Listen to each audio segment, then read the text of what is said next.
Lindblom y otros autores encabezaron un modelo menos demandante de toma de decisiones con la estrategia del incremento desarticulado. ¿Tá? Entonces, todos son incrementalistas, digamos, todos tienen un enfoque incrementalista. El enfoque incrementalista es como salir del paso, habíamos dicho, que lo que hace Lindblom, como otros 6 autores, es que dice que busca estrategias para ver las capacidades de conocimiento que tienen los que tienen que tomar la decisión y reducir el espectro y el costo tanto de la búsqueda de información como en el cálculo. ¿Sí? Y después tiene 6 puntos que son importantes, a lo cual habla que está la atención de las políticas que difieren incrementalmente a las políticas sociales. Tenemos que es un número relativamente pequeño de políticas. Estas políticas tienen una consecuencia importante. Después tenemos que permite infinidad de ajustes entre los fines y medios y viceversa también. Después tenemos que no solo existe una sola decisión o una solución correcta, sino que hay un interminable análisis y evaluaciones sucesivas de esto. Y el modelo incrementalista, su toma de decisiones, se lo describe como remediador, reparador, orientado a la mejoría de las imperfecciones sociales y que está más presente en el desarrollo de las metas futuras. ¿Sí?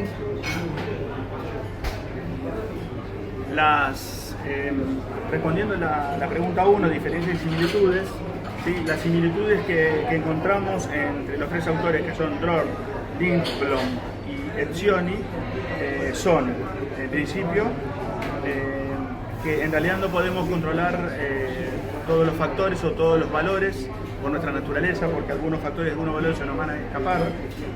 Y el otro es basarnos en la experiencia anterior, es otro de las similitudes que encontramos.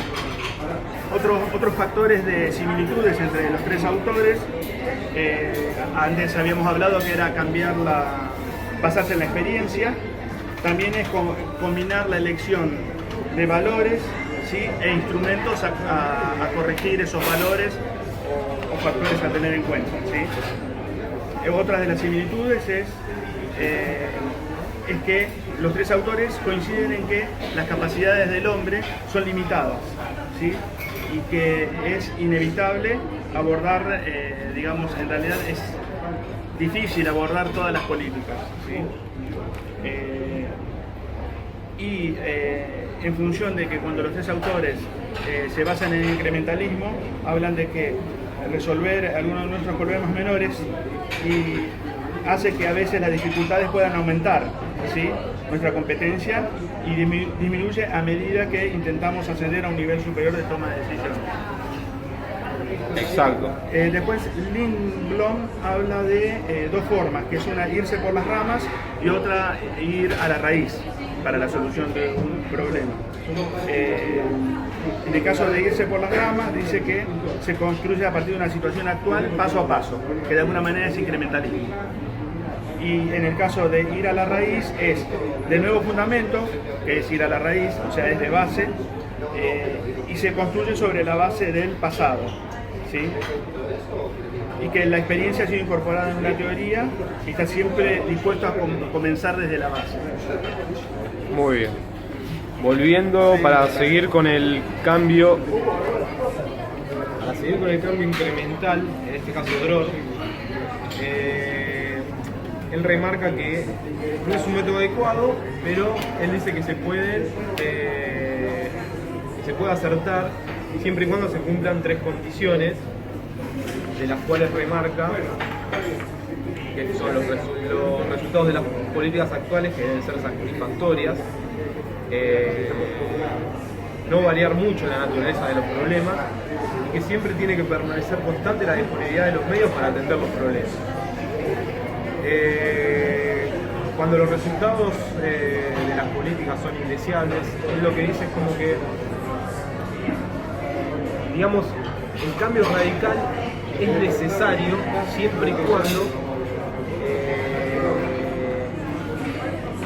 los riesgos a asumir sean adecuables, por así decirlo.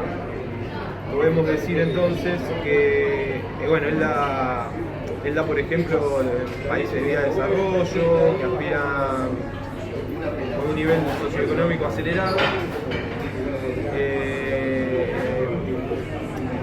Él dice que el camino a seguir tiene que ser incremental, pero siempre y cuando las políticas pasadas son un obstáculo para las políticas nuevas, el cambio radical en ese caso sí es bueno. Si se puede salvar políticas de antepasados, políticas viejas, bienvenido sea. Pero a veces hay que hacer un borrón y cuenta nueva, empezar de cero y hacer una vuelta de timón. O sea, a grandes rasgos hoy Cambiemos, por ejemplo, tomó una postura así, hizo un cambio de vuelta radical. La misma línea de incrementalismo, Lindblom sigue poniendo énfasis en que en las democracias cambian su política casi siempre a través de ajustes incrementales, no se mueven a grandes saltos. Pone como referencia a la política de Estados Unidos, donde los dos partidos más importantes, ¿sí?, que son los republicanos y los demócratas, ¿sí?, siempre ofrecen alternativas a sus electores similares, ¿sí?, pero con pequeñas diferencias, ¿sí?, y que a su vez a este país, y en un acuerdo prácticamente de los dos partidos más importantes, las variaciones de la política ocurren en gran medida a través de una serie de cambios relativamente pequeños, casi siempre, y solo poco a poco fue aceptando la idea, los dos partidos más importantes, de que se deberían hacer cargo o responsables de los desempleados, que es una de las políticas más importantes que había asumido otrora Estados Unidos, con, digamos, una especie de seguro de desempleo como algo que se implementó en nuestro país en otra época. Lo que habla Lindblom también, que hace enfoque, es que él da una serie de advertencias en donde dice que no logran disminuir su impacto de refuerzo ideológico a favor de la inercia y contra la innovación. Como hablaba el compañero, tiene un pensamiento por ahí muy pro, muy Cambiemos, pero Lindblom también advierte con el que está el tema de ideologías, el tema de la inercia y ojo con el tema de la innovación. Lindblom, digamos, siguiendo con el aporte incrementalista, él habla que habitualmente los administradores, ¿sí?, se sienten más seguros obrando en función de su intuición, ¿sí?, o siguiendo al instinto. Y a veces las decisiones prácticas ni tienen un enfoque teórico ni utilizan comparaciones sucesivas, sin ningún otro método sistemático, ¿sí?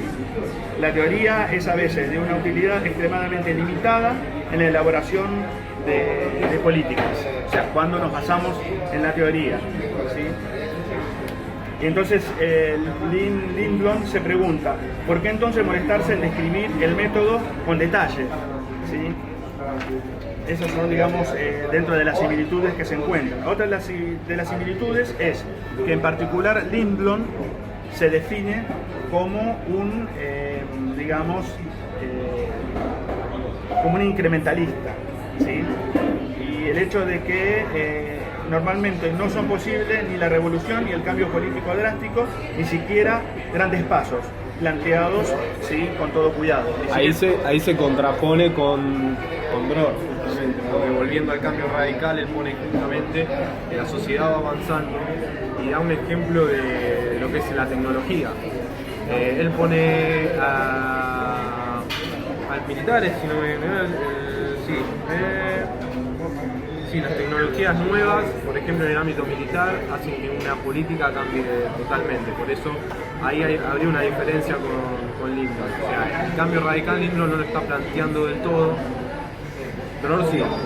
Por eso es una de las críticas a la tesis de Lindblom.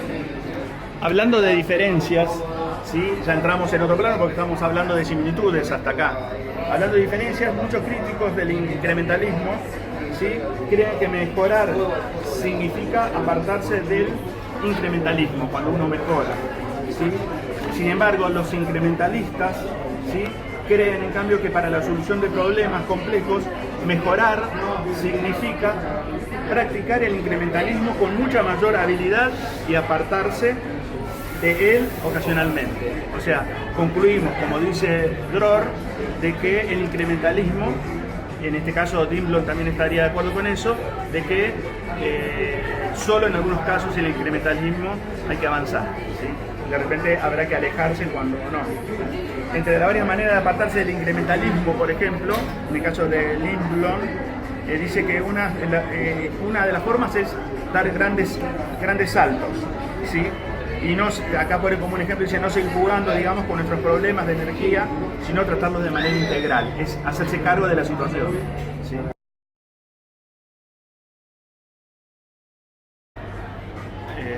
En el caso de Barda aborda la definición de problema, analizando que habitualmente se dice de que la definición de problema es una tarea ardua. Él, de cualquier manera, se despega de esa definición común, diciendo que no siempre, y en particular para abordar este artículo que nos tocó, digamos, estudiar, él dice que primeramente lo que tiene que hacer es separar en tres partes, que es el problema social por un lado, por otro lado el problema de tomar una decisión y el otro el problema de la investigación. De cualquier manera dice que el problema de investigación y el problema de tomar una decisión, por ahora en este artículo lo deja de lado y sí lo enfoca en el aspecto del problema social. Después tenemos que hay un problema que se plantea, que es que se le resta importancia a los problemas que siente la ciudadanía y considera importantes. Esto es un tema de análisis que se considera importante, pero no por ir para los ciudadanos. Y eso tiene que ser definiciones muy tajantes, muy sobrias, y hay que quedarse fundamentalmente con los elementos que están descritos y causales para identificar cuál es el sentimiento de malestar que tiene esa sociedad, que constituyen ese problema o los problemas. Por eso Barda lo que recomienda es evitar como contactos casuales que impliquen remedios rápidos a la definición de ese mismo problema. En realidad, cuando él habla de definir un problema o tomar la decisión en un problema, pone como ejemplo en la bibliografía de la evaluación del problema de los costos hospitalarios. Ahí, en ese aspecto, él habla de que en la detección de este problema o la definición de problema en los costos hospitalarios, entran en juego tantos factores que, lógicamente, deja en evidencia esto que los autores anteriores como Dror, Dimblom y Etzioni, gracias Rama, hablaban de que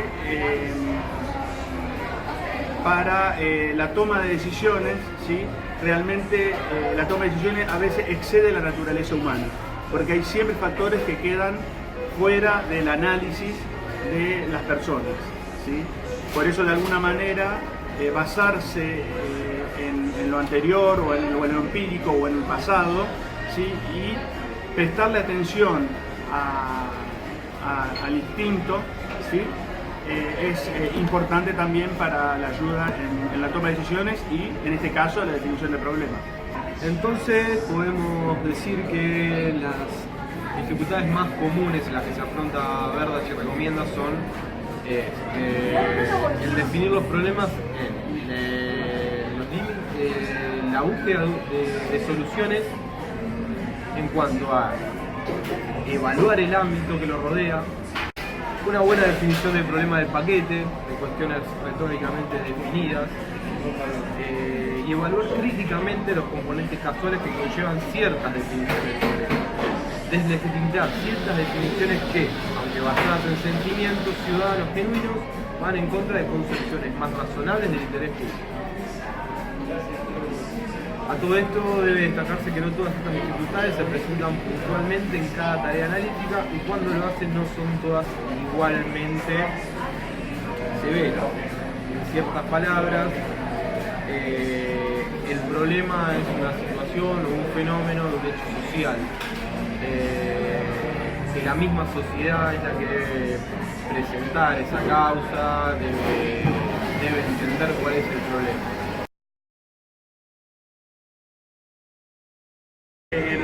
Chris Zurbriggen y Hag Eklo coinciden en definir que las redes de actores, ¿sí?, están compuestos por lo público y lo privado, que de alguna manera confluyen o coinciden en la toma de decisiones y la solución de un problema, ¿sí? Esas redes de actores que fluctúan entre lo público y lo privado está dado por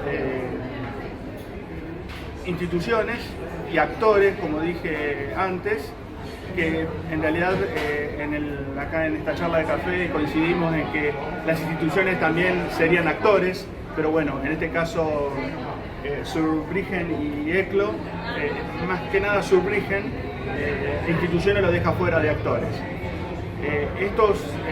Estos actores, vamos a tomarlo así directamente, tienen intereses que tienen que ver con lo económico, intereses políticos, ¿sí?, e intereses sociales, ¿sí? Y esos factores, el económico, el político y el social, son los que influyen en esta toma de decisión o solución de un problema. Bueno, entonces para redondear lo que decía Jorge, el concepto de redes políticas públicas adquiere más relevancia en los debates teóricos que tienen entre la práctica con el entorno privado y el público. Sería como el modo de entender las relaciones que mantiene la sociedad y cuál es el punto de partida y de discusión entre justamente lo público y lo privado. Los actores privados y sociales tienen que comenzar a trabajar de forma conjunta para poder comprender la naturaleza y el ejercicio del poder.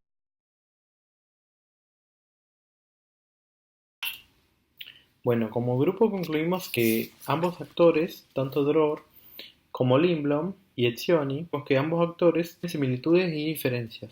La similitud que más se destacó fue que ambos se basan en el incrementalismo.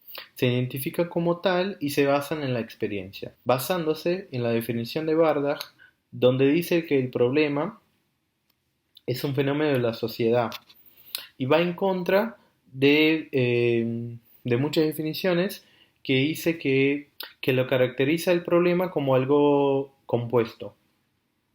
Y para Bardach no siempre lo es. Para Bardach hay siempre un interés político, económico y social. Y una dificultad principal es definir el límite del problema.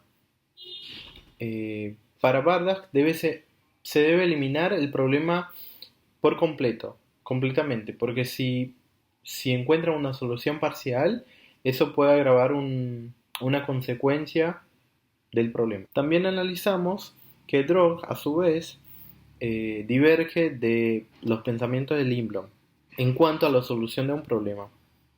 Lo que sostiene Dror es que cambios radicales son necesarios siempre que los cambios políticos pasados sean obstáculos o problemas en políticas nuevas. Ya para Lindblom hay siempre que hacer ajustes incrementales y nunca dar grandes saltos. Bardach caracteriza el problema en social, toma de decisiones e investigación, pero está siempre más enfocado en lo social y coincide en parte en el proceso de Eklo y Zurbriggen para la solución de un problema, que lo divide en público y privado, y hay que tener una toma de decisiones para poder llegar a una solución del problema.